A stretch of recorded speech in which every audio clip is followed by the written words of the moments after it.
Yeah, so marquee matchups is what I left ESPN to start.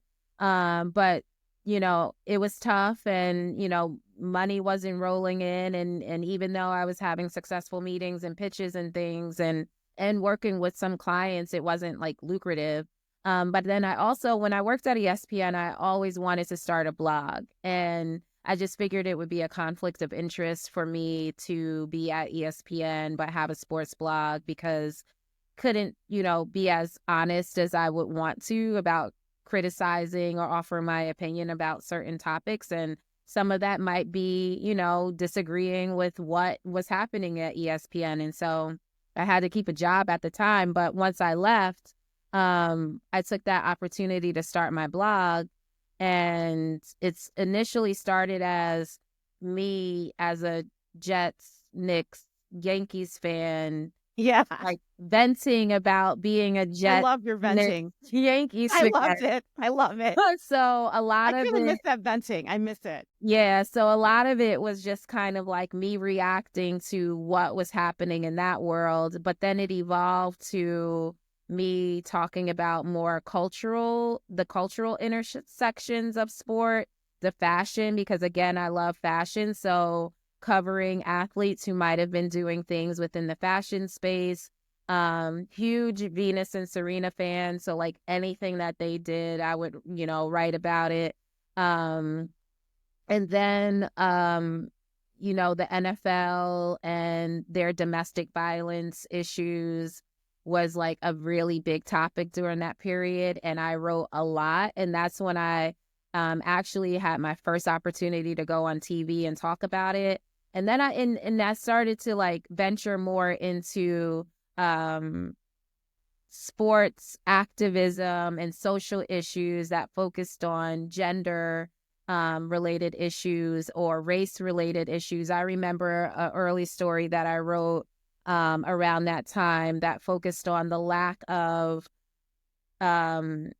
Black male head coaches in NCAA basketball, and why, and so a lot of the work that and the writing that I started to pursue more so was approaching it through that lens and really highlighting the racial inequities, the gender inequities that existed within sports that was largely driven, this multi-billion-dollar industry largely driven by Black talent, yet we're the most marginalized in this space, right? And so just kind of like raising a lot of awareness around that.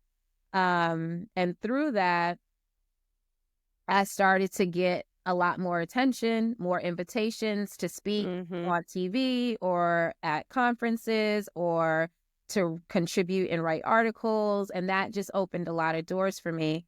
And then that also then helps fuel my marquee matchups business again, because now I am being recognized as this voice and this thinker and this thought leader within this space. And can we hire you to work with us on, whatever brand or however I could contribute?